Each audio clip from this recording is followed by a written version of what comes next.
Hey everybody, Mike with Enviroscape LA. So we're at this really cool project here in Torrance, California. And what we're doing is we wanted to do things, build a pollinator garden that attracts pollinators, and plus we're doing like a food forest on the bottom here.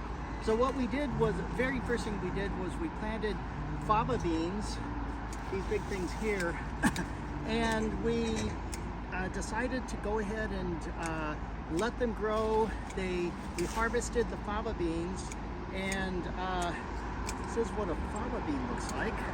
It actually, when they're green, you can actually eat them. They're kind of sweet. You can put them in salads. They're wonderful. And if you wait long enough till they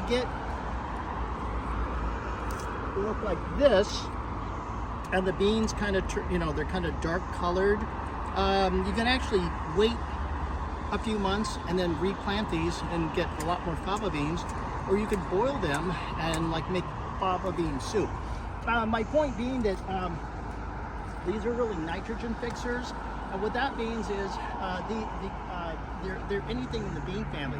They're nitrogen fixers, meaning 78% of our atmosphere is nitrogen, and 20-something% is oxygen, and a few other percent of gases. But the main point is a lot of nitrogen in the atmosphere. These actually suck that in, the nitrogen. They push it into the soil, and then the soil, in the roots, there's red nodules, or like red marbles, that actually are produced. That's pure nitrogen. And so now we're going to plant this hillside to stabilize the hillside. We're going to plant it with native plants. And the reason native plants are so important is because native plants, we used to think that the reason they're important is because they are drought tolerant. Well, the reason they're drought tolerant is because their roots go so deep down into the soil, so they're like a tent pin. So we want to hold this hillside down. And by the way, native plants are the only food for baby pollinators. So you're really doing a service for the planet by providing protection for the hillside. You're ensuring generations of future pollinators, and native plants can just look absolutely beautiful. So you can see here, these are natives. These are called the winged roderick, erigeron. And then we're mixing it in against the wall here. We're putting in, we're going to espalier fruit trees. By the way, these are native flowers. Imagine that. These are called elegant clarkias. This whole area here just filled with them. So, getting back though to the fava beans. So we're going to just cut them down. We're going to leave them on site at the top of it, so the roots will stay intact. We're going to leave this as a ground cover for, and also a future food source, and compost and go back in the soil.